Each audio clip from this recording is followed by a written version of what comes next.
Hi all, welcome to Cooking with Simply. எல்லாரும் எப்படி இருக்கீங்க?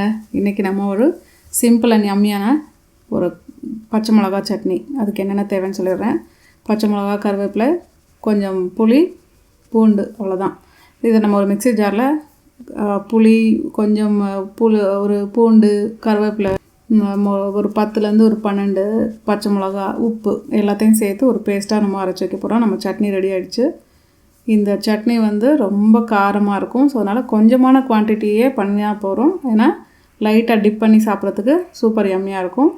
அதே மாதிரி இது வந்து எல்லா இட்லி, தோசை, உங்களோட ரவா தோசை, கோதுமை தோசை, இது எல்லாத்துக்குமே சூப்பராக செட் ஆகும். அவசரமாக ஆஃபீஸ் போகிறப்போ இல்லை டக்குன்னு வேறு எதுவுமே இல்லை, என்ன வதக்கிலாம் அரைக்க டைம் இல்லை அப்படின்னா இந்த சட்னி பண்ணுறதுக்கு ரொம்பவே ஈஸியாக குயிக்காக முடிஞ்சிடும். இப்போ அதுக்கு ஒரு தாளிப்பு கொடுத்துடலாம். எண்ணெய் அடுப்பை பற்ற வச்சுட்டு ஒரு பேன் வச்சு அதில் எண்ணெய் ஊற்றிக்கோங்க. நல்லெண்ணெய் ஆட் பண்ணிக்கோங்க. கொஞ்சம் நிறையவே ஆட் பண்ணிக்கோங்க நல்லெண்ணெய். கடுகு, உளுந்து நல்லா அது பொரிஞ்சு வரும்போது கருவேப்பிலை கொஞ்சம் ஆட் பண்ணிடலாம்.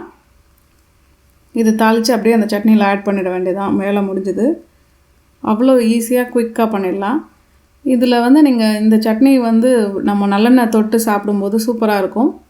கொஞ்சம் அதனால தான் நிறைய குவான்டிட்டி ஆட் பண்ணியிருக்கோம். இது வந்து புளிப்புக்கேற்ற அந்த புளிப்பும் கொஞ்சம் ஜாஸ்தியாக போட்டுக்கோங்க. அப்போ தான் அந்த புளிப்பும் உரப்பும் பேலன்ஸ் ஆகும். ஸோ இப்போ நம்மளோட தட்கா போட்டு ரெடி ஆகிடுச்சு. இதை மிக்ஸ் பண்ணிவிட்டு டைரெக்டாக நம்ம சாப்பிட வேண்டியதான்.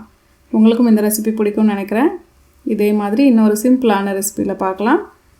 அது வரைக்கும் மறக்காமல் குக்கிங் வித் சிம்பிளியை புதுசாக பார்க்குறவங்க சப்ஸ்கிரைப் பண்ணிவிடுங்க. சரி, பாய், டேக் கேர்.